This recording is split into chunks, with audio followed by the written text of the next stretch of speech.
ভারতের সাথে হয়তো চুক্তি করে এসেছেন, এখন তো ক্ষমতায় অধিষ্ঠিত হয়েছেন, এখন একটু চুক্তিটা ভঙ্গ করে দেন।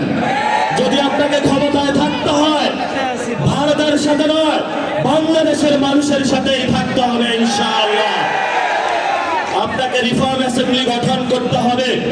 12 তারিখে সংসদ অধিবেশন বসতেছে। আমরা সরকারকে অনুরোধ জানাবো দ্রুত গতিতে বাংলাদেশের মানুষ যে জনরায় দিয়েছে সে অনুযায়ী রিফর্ম অ্যাসেম্বলি করুন, এবং আমাদেরকে যারা খুন করেছিল শেখ হাসিনাকে ভারত থেকে নিয়ে এসেছে বাংলাদেশে ফাঁসির কাস্টে ঝুলান, তাহলে আমরা বুঝতে পারবো আপনি শহীদ জিয়াউর রহমানের ছেলে, না হলে আপনার সেই জায়গাটা বরচা পাবেন না।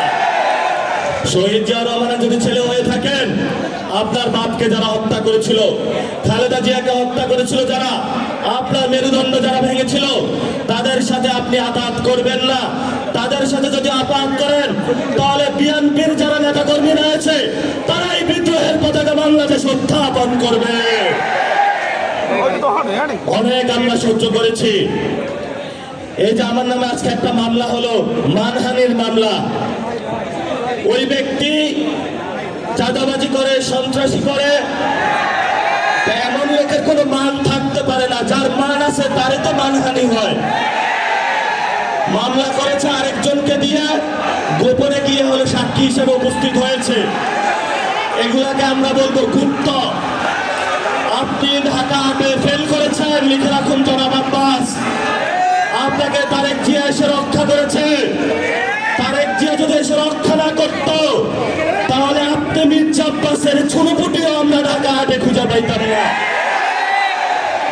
হালে পানি আছে, এখনো বেঁচে থাকার সুযোগ আছে। ভদ্র হন, ভদ্র হতে শিখুন।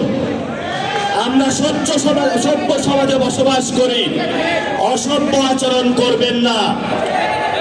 অসভ্য আচরণ যদি করেন, কিভাবে আপনাকে সভ্য করতে হয়, আপনাদেরকে সভ্য করতে হয়, এটা আমাদের ভালো করে জানা আছে।